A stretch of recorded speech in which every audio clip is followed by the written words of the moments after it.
Okay, so today we're going to talk about something that's near and dear to my heart, something that we all do, and that is use a lot of dirty ways of fighting one another. So I want you to stay tuned. Remember, pen and a piece of paper. Make sure if you don't have a pen, use a pencil, but get ready, because here we go.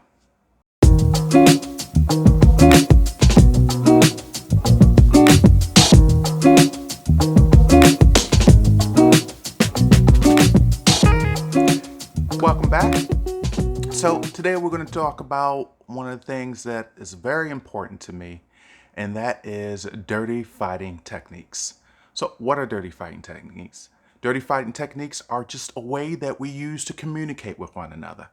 Doesn't always make it right, but that's what we do. So what I'm going to do is highlight just a couple for you, just a couple of techniques that I think that we use a lot of, and I just want you to think about it, all right?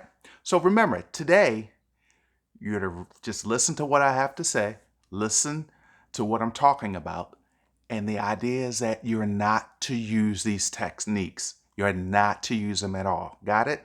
So when you realize you're doing it, when you see it happening, I want you to do something different. That is the goal for today. All right.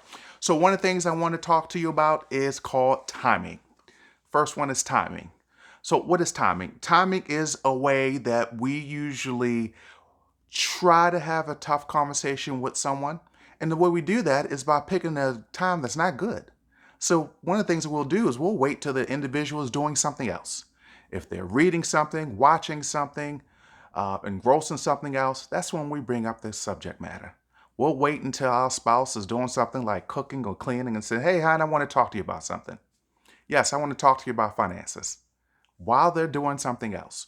Now, you know the result of that will be that the other individual is not going to listen to you. They're not going to want to hear what you have to say. They'll ignore you. In fact, if you're lucky, you may only get cursed out.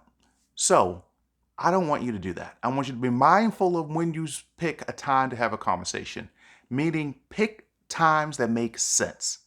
One of the things you can do is ask for a time.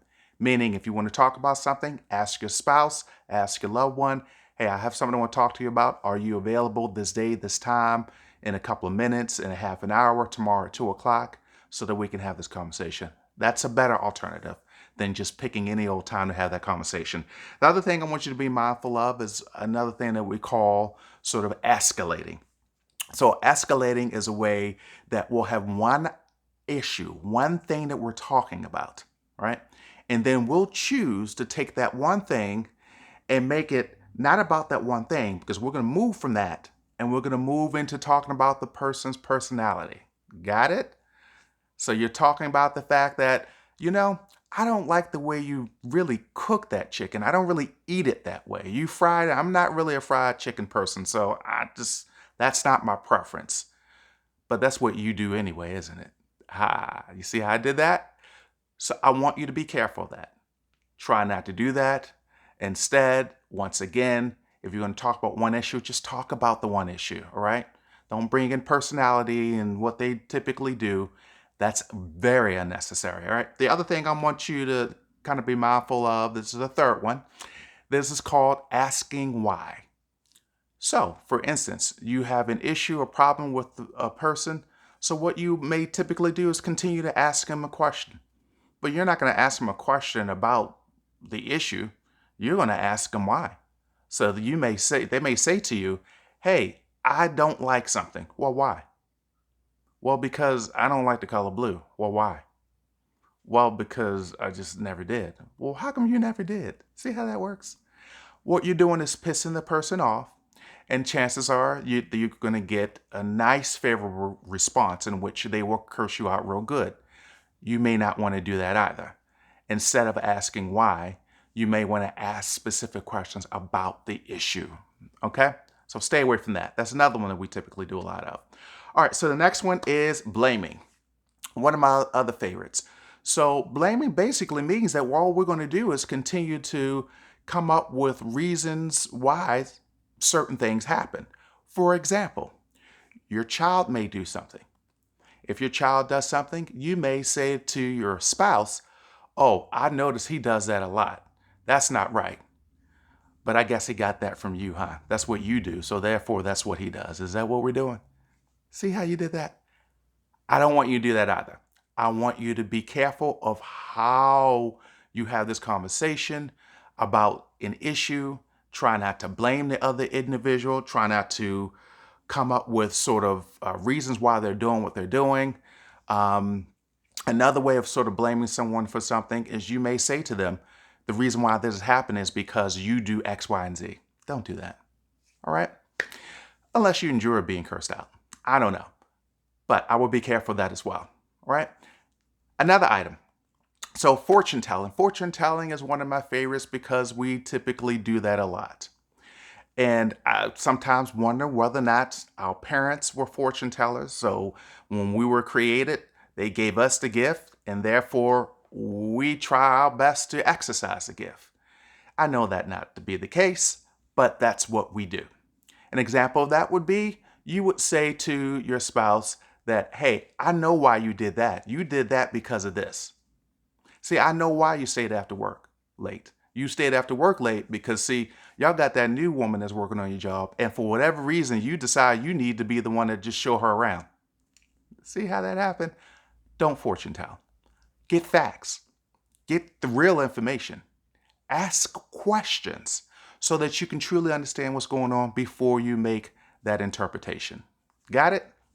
The other thing I want you to think about is sort of one of the things that we do a lot of, and that is leaving. Leaving. What does leaving mean? Leaving means that when a tough conversation comes up, we do not have it. In fact, what we choose to do is just leave. And we'll leave the room. Sometimes we'll get in our car and leave. Sometimes we'll make excuses that we can't stay and have that conversation because we have something else to do.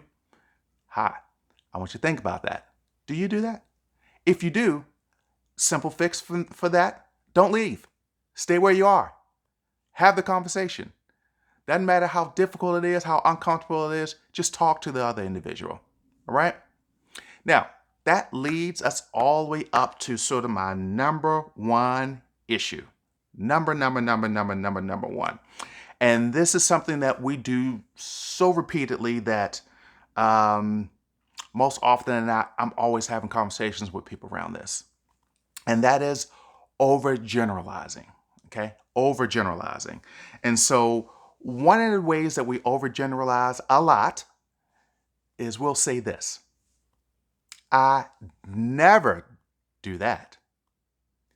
He or she always does this. That's overgeneralizing. There is no way on this earth that we always do something or we never do something. Most often than not, we'll do it. Most often than not, we may engage in something or say something or be involved in something. But it's not a situation that we always do it or we never do something.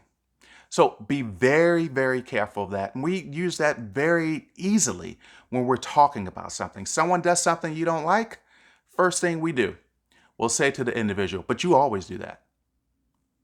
See, I know why you decided that you wanted to come to me and say such nasty things, because that's what you always do. See? Overgeneralizing. Now, that person may come to you, say some nasty things every now and then, yes, but it's not always. All right? So, those are a couple of hints, tips, tricks, things I want to talk to you about as it relates to dirty fighting techniques. Again, remember, you're not supposed to do these things. So don't take these things and decide, hey, let me do more of them. Let me make sure I perfect this skill so that I am ready to fight and I'm ready to fight dirty. You can if you want to, but you can find yourself in some major issues.